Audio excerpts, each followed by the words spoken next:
Anne Bing is co-founder and CEO of Healing Hotels of the World, the only global hospitality brand dedicated to healing practices and transformative travel experiences.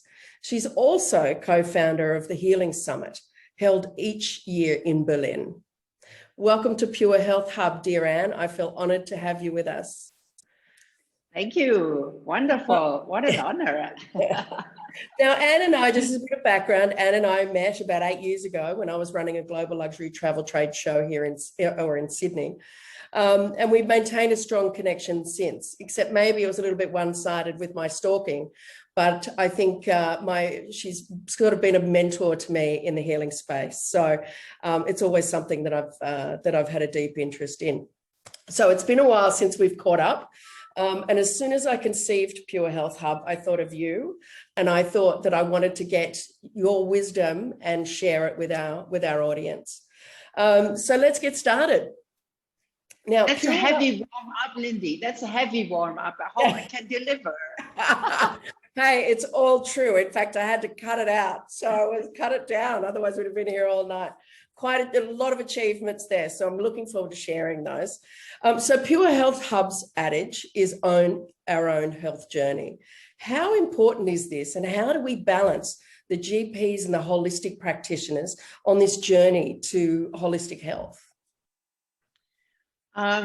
You know, what I have been focused on most of my life, but especially since COVID-19 hit the world, I think we have to be very, very cautious. We have to watch our thoughts. This is key. You know, we always talk about the body and the things and our hair and the skin and all of that. But we need to look at our thoughts, because you know, when we fall prey to our negativity, which we all have, you know, our negative thoughts, and they come from, you know, way back. Everybody has that. No judgment here. We all have it. So we have to be very mindful. What do we think? Because our thoughts create our emotions, and our emotions create our actions. So in the beginning, what I learned was I want to listen to science. I want to listen to science, and there's nothing we cannot disagree with, because we don't know more. So you know, we look at Einstein. You know what he found, we believe. Why do we believe it? Because we don't know beyond that. The rest is just maybe a surrender to something which is greater than even science. Right. So in our mindset where we are right now, we have to really, I would say, always, you know, do not cut out any allopathic medicine. Do not cut out anything. You GP, you need general practitioners, right? Mm. But then Yes. listen to your body. Listen, and don't go crazy, you know. Yeah, yeah. And I think you know, obviously when we get to GPs, it's more about I mean, we love the science, don't get me wrong, I agree with you, science is vital. But sometimes they don't get enough time, and you know, we're going there for a solution, the silver bullet, where I think it's important for us, right, to start thinking about our health before it gets to that point. So you and your beautiful partner, Elizabeth, have been on a deep healing journey for a long time, way before it sort of became a mainstream thing. So how long has it been, and what inspired you on this pathway? Lindsay, thank you for this question. I want to go back one more thing to our, you know, your question before, because I think that, you know, everybody is talking about prevention, right? How do we prevent ourselves from getting sick? And I think there's another word which we have to be responsible, you know, in order to create a self-loving, self-care environment. We have to understand that it's us. We have to be responsible. We have to take care of ourselves. It's us, it's me, and making sure that I'm okay. I cannot reach out to, I can, but firstly, I have to be responsible for who I am. So forgive me, but I wanted to add that. No, I appreciate that. So, totally agree. Yes, I think I'm on that healing path all my life, as I shared with you earlier. I'm shocked that you said it's 8 years ago. Oh my God, yes, of course, right? Why not? No, it's really it's something I have always known without knowing it. In a way, I was always aware that there's something more than I could see, because I grew up in the 50s in Germany, and that was not Disneyland. It was very, very challenging for everyone. And as a child, I felt there's something. It's so chaotic energetically. There's so much going on, and I thought there must be some place somewhere where there's peace in myself. So early on, without knowing, I wanted to become a journalist, and then I did all this stuff, and I went on doing therapy for many years, and then I found my spiritual path in a way that I understand meditation can help me, and in a way understanding or getting more knowledge on what is beyond that, what I can see. Hopefully there is something. And then, with all my different career paths, I want to bore you because I'm very ancient now. So, I mean, I have done all of these, my own businesses forever, being a journalist, PR agency, everything. So, but really, always always global, always with travel, always with hospitality, and always with healing. That was the thing. And that led us actually. And then when I met Elizabeth, who is actually, she's an art historian and a painter, but she also had a long history of studying the ancient healing techniques. She's also a coach, a trainer, a meditation teacher. So we together decided just tourism is, excuse me, boring. So we wanted to inject that. Yeah. Into it. Absolutely. And I think, well, a lot of us have been on this journey for a long time, but, you must have seen some real benefits there. Like, we're coming back to meditation. When did you start meditating? I mean, I know it's been around. I grew up in a bit of a kind of a hippie place called Mullumbimby here in Australia. So it wasn't foreign. It wasn't a foreign thing for me, but no, I didn't practice until fairly recently. How long have you been, practicing meditation and mindfulness, consciously? I think 30 years now. Yeah. Yes, 30 years, I think. And that's, and I've never left that path, because I don't, honestly, I don't know how one can really exist without that.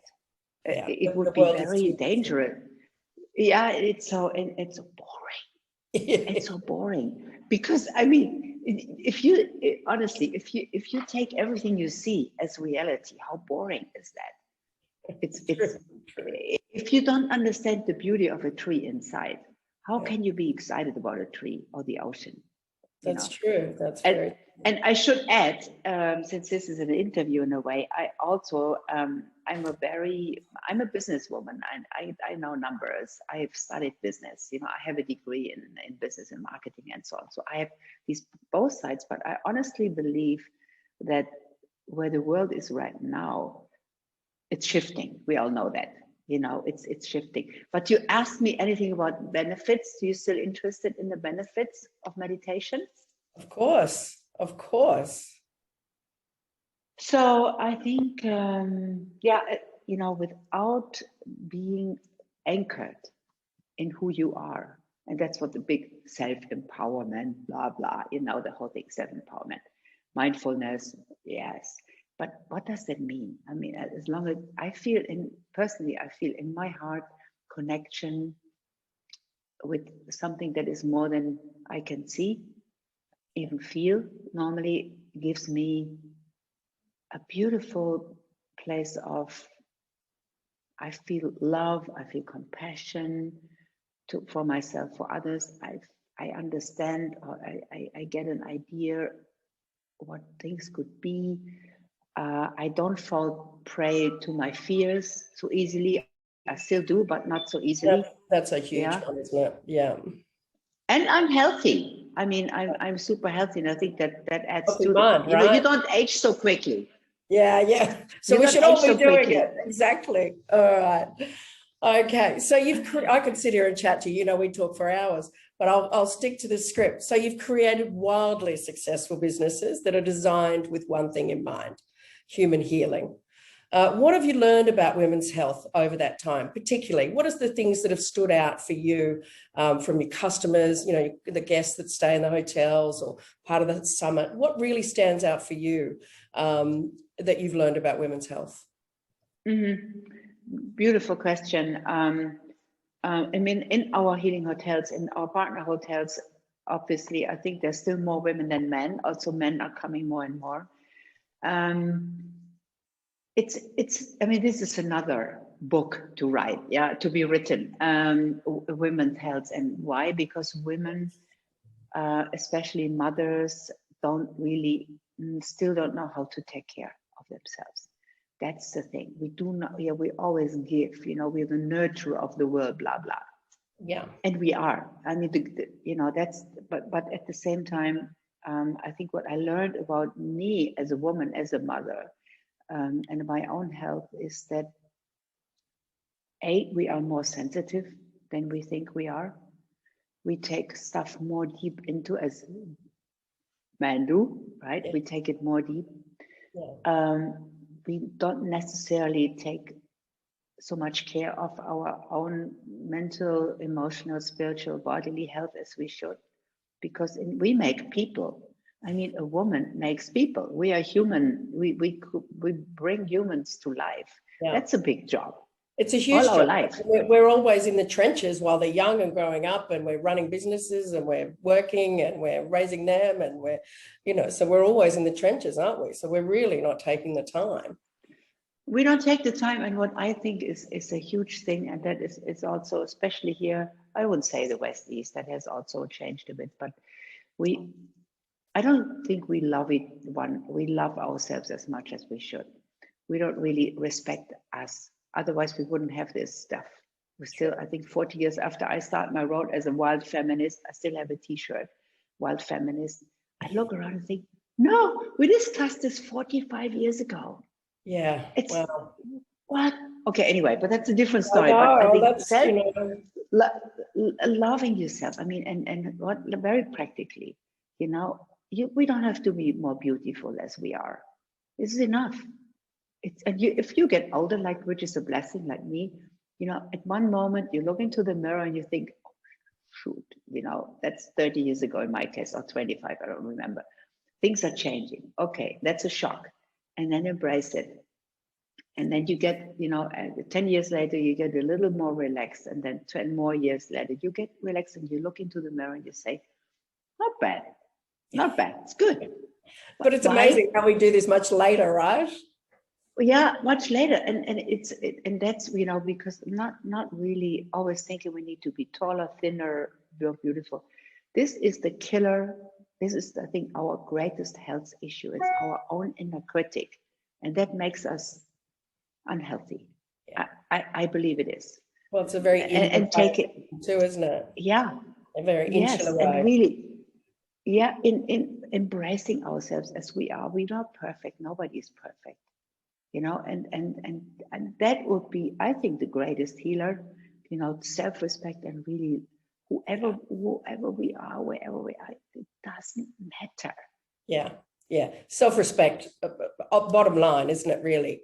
You know, that we should be nurturing this from a very young age. And it's interesting you bring that up, because I'd like to talk more about that in the hub, actually. So as a wise healing leader, you co-founded Healing Hotels of the World.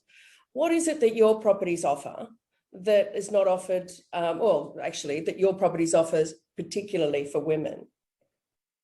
Yes, and also I want to talk a bit about the differentiation between wellness and healing, because because like, you know, wellness and spa is the buzzword. You know, we discussed this 8 years ago, right? Yes. So when I did my presentation, it's really you know, in a way, it's beautiful. Wellness is fantastic. It's important, but it has no criteria, no quality checks. So people can do whatever they want with your body, with your mind and soul, and from my understanding, it's okay, but it doesn't reach the core of things. You know, wellness is focused outside and healing is focused inside. That's the difference. And that's why we took so much time to create the criteria for building up this brand.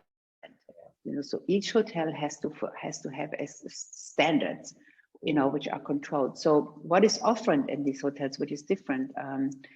I mean, you look at your beautiful Gaia, which is still part of Healing Hotels of the World in Byron Bay, outside of Byron Bay, beautiful.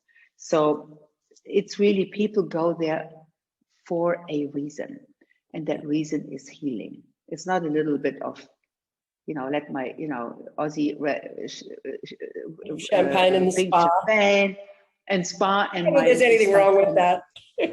There's nothing wrong with this, but it doesn't help you. It gives you a quick fix. It's like a Band-Aid, and it's okay. But we need, this is, you know, I think honestly, this, where the world is right now, we cannot live with Band-Aids anymore. No, that's a bit of a dangerous idea. We have to, unfortunately, do the work. So what happens in these, especially for women, is beautiful retreats for friends, women friends, for women groups. It's a lot of meditation, healthy food, how to understand, and more really this new buzzword, self-love. And it's really, you know, in part of it, looking into where you're coming from, you know, what have you learned in your life? What's your critical inner voice? What keeps, you know, nagging in your head again and again and again? Looking in these situations, and then learning. There's a lot of learning, sweet learning, and not in the old days. It was the boot camp, which I never liked. No, it's terrible. Awful. No, it's terrible. It's terrible because it's not healthy, and it's terrible for the soul. We are not an army, you know, and and so it's really, you know, learning what happens. What is offered in these different hotels is really, there's a checkup, often depending, you know, because there are different grades. So a health checkup. You have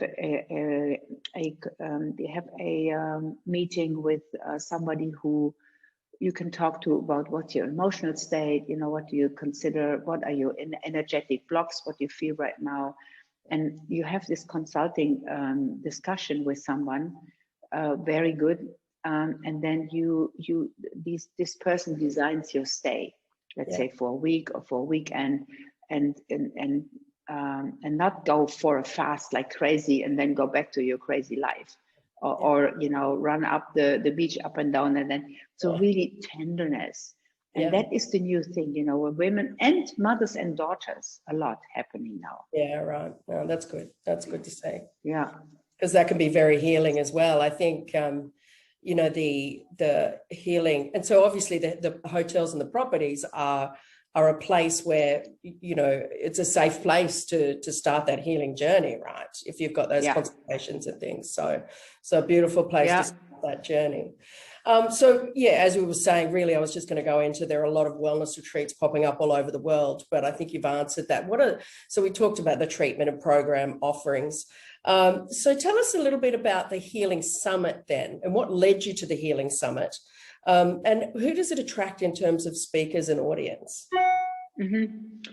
I mean, interesting, it's the same fire in me. You know, I was so bored with the existing wellness summits. I thought this is really a little bit, I have to be careful here because I want to honor these people, but I wasn't satisfied with this. I thought we can do more, not better, but deeper inside. We can really help people. And the last one I attended, one of these major summits in India, I was sitting there, I was very sad. I was feeling very, very sad. I thought, why am I so sad? You know, because I feel empty. I felt empty in my soul after spending 3 days together with beautiful people. And maybe I was not the only one. I felt empty. I didn't feel nurtured. And then I thought, okay, like always in my life, again, here I do it myself. I create my own Healing Summit. And so we invited, we just jumped into the ice cold water, you know, just the three of us, Claudia, Elizabeth, and myself, we do it. Yeah.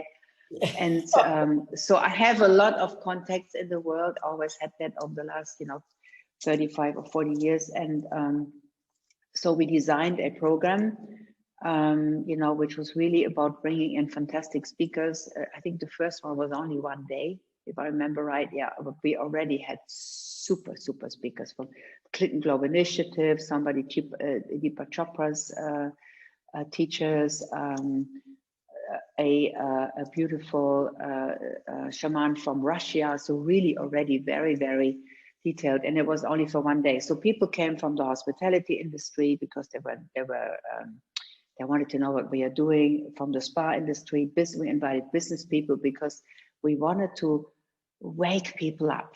We didn't want this to be a spa or wellness conference. We wanted to kick butt people and say, wake up. And so, and then it was successful. And then we did 5 in a row in Berlin. And then we moved out to Portugal in 2019. And that was the Epidome. And interesting enough, the title I found in my mind was Creating a Quantum Leap. And that's what happened in Portugal. We were like 150 people, again, from very interesting crowd of some billionaires and wonderful people from all over the world, rich people, poor people, in the middle, everything, everybody who has had something to give. Yeah. And it was amazing. And then we were supposed to, you know, of course, 2020 didn't happen. And now 21 is in question mark right now. Yeah. We don't know. If we don't do it this year, then is that Portugal? Yeah, was intended, yeah, Portugal again. And we may do a hybrid. We may do a small event and then do, but they haven't announced it officially. So, but I think it's not a good time to bring people from all over the world because they come from China, India, Russia, America. Yeah, I don't think to be wise not to do it. But we have quarterly Healing Summit conversations online. People can join virtually. Yeah. Okay. And beautiful speakers, I mean, top-notch speakers from all over the world. So, and retreats. Yeah. Yeah, right. And you're doing virtual retreats now too. Yes. Wow. We started that last year. Right when COVID hit, we started to, you know, we had one retreat each day, 8 hours, believe it or not, virtually on Zoom.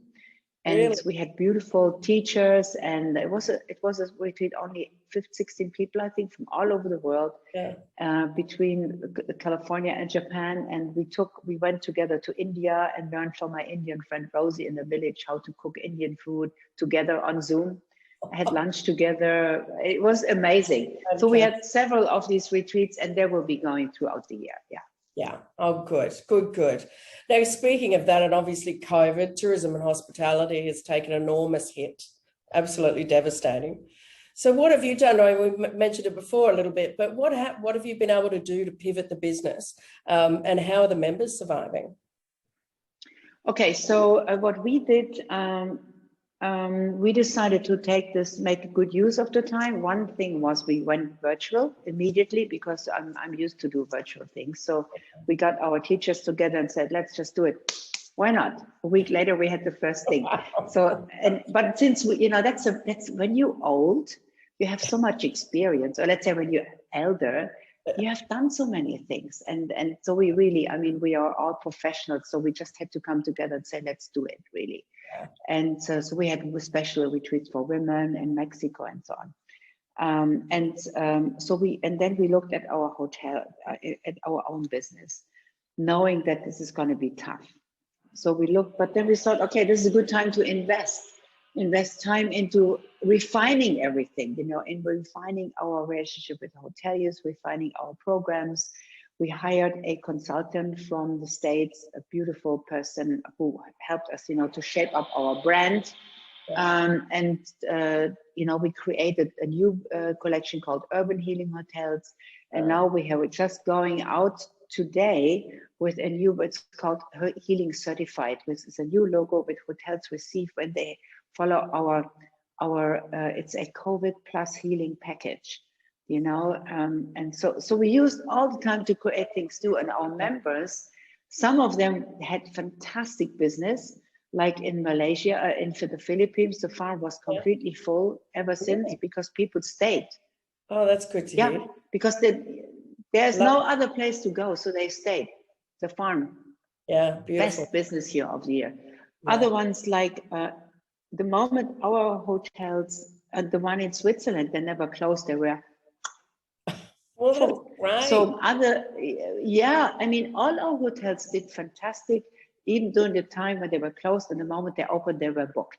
Ready to And go. isn't that fantastic? Ready Well, to go. it's fantastic. And now And it that's the seems good like thing, you know. Australia's doing the same thing. It is all the wellness properties, and everybody's seeking an opportunity because obviously there is some money around while they're not traveling internationally. So it is great to hear. It's great to hear that that's happening, all over the world. I think, yes, I think in tourism, Lindy, what I see, what's happening, we all talked about this, I mean, already a year ago. I think event business will not be the same anymore, big events. And that's maybe a good thing. Maybe, I don't know, the city hotels will have to change their mindset. That's why we created urban healing hotels, to make an urban and Right. hotel in the city a healing hub, Right. And I think that, and I think that hopefully mass tourism will not be coming back as it was. I don't think it will. We have to change. I think that, everybody said that things will be more regional for sure. Yeah. And that's also good for the planet. And we have to relook at our greed. What do we really need? Yeah. I think it has forced us to do that over the last 12 months as well. It's almost like talking us down, really, and going, we don't have to be everywhere and have everything.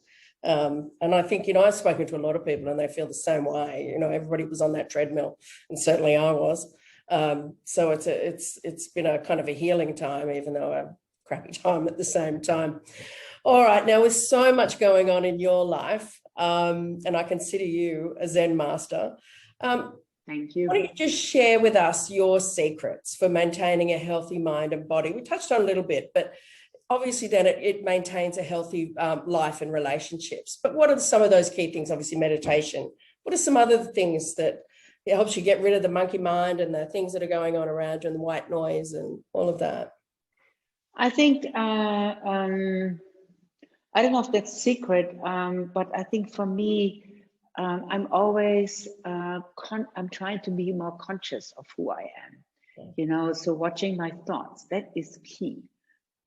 Key, and self-inquiry. Why do lovingly, more tenderness? I'm German, right? Which is, this discipline and so I have had to break this open, really, and become more al-mahaloha, Hawaii.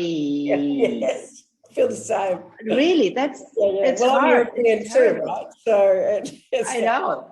Yes. Yeah. No, but so I have to take that's hard work. Yeah. That's, I sometimes say, mahalo. I have that too, in my heart, and break that up. And I work on my trust level, just keep trusting. Of course, increase my meditation time and chanting for sure. My yoga practice daily is sacred, and a lot of exercise, and nature as much as I can. I'm in nature. Our office right next to a park, so I'm all the weekend is all nature, and then healthy eating. As you know, I'm a nightmare as a visitor. I'm terrible because people, gluten-free, vegan. Whatever makes you feel good. More pure. Yeah, but I have to. If I don't follow that, I'm not healthy. So I think it is a lot. It's not a. Sometimes say, what is your diet regime? I think it's not a regime. Sounds terrible. It's like a loving, a new love affair with myself. Saying, okay, now my stomach tells me everything I need to know. Yeah. It's just about listening, isn't it? I mean, really, that's what it's about. It's about making a conscious decision to get it. Like, you have to make a conscious decision. We have to, reverse those thoughts in our mind that are not positive or are not working for us. And we have to make an effort to get outside. We have to make an effort to get, well, in my case, go to Pilates. We have to make an effort. It's not always easy, is it? No, it's not easy. Have to remind ourselves. Yes. But my body tells me, if I don't do my practices like my yoga, and think my body is, hello, this doesn't feel good, That's for sure. And then I'm not the one I like to be, and not for others, but for me. I don't feel my energy then. And also really be loving. I mean, I think that's their secret. Love Yeah. yourself, but Yeah. on a deep level, not because you look good, because Yeah. that may change. You will find out. Well, it will change. Most You will definitely. always look good, but it's different. But it's really, as you know, this is the deepest secret. I think it's And it's really not an easy thing to get to. no, because you have to face all the stuff in you. Exactly. That's a journey. Yeah. Yeah, That's a journey. But I think it's really whatever we do, we have to do it with great respect for our soul, for our sacredness, understanding that we are an amazing creation. I mean, humans and animals and the planet is amazing. And we take it for granted. It's not for granted. We see it now. It's very fragile. So how do you work with something which is fragile? Tender. Yeah. You know, and don't think I can do that all the time. No, I freak out once a day. Yeah. Well, that's the thing. I think, we often think that people who are, Zen masters and people who are really in tune with what they're doing, we think that they're like that 24/7, right? But they're so no. Sometimes I wake up in the morning and I think, oh my God, really, or I wake up in the middle of the night and I think, but then I know I have to go that way. Yeah. And then I think about it with joy, and I have some joy sprinkle. I think about something nice. I just think, you have children, you have a boy, right? Yeah. I have my daughter, and I think about Eva, and I think, that is good enough. Just think that thought. Something Absolutely, which is right? somewhere something is nice, and then Yeah. just grab it and put it down, and then so on. But it's the gratitude, isn't it? Yeah, and the gratitude, and it needs to be. It needs to be practiced every day. Yeah. That's it. Yeah. Practicing gratitude really is key, isn't it? Oh, Anne, this has just been such a wonderful thing to catch up with you again. It was great to chat before this. Thank you for joining us on Pure Health Hub. And I'm sure that we'll be able to, I hope you'll join us again soon. Yes, I will join you. I love to join you. And I'm so happy we have to have more talks. Yes. We have to speak often. Yeah.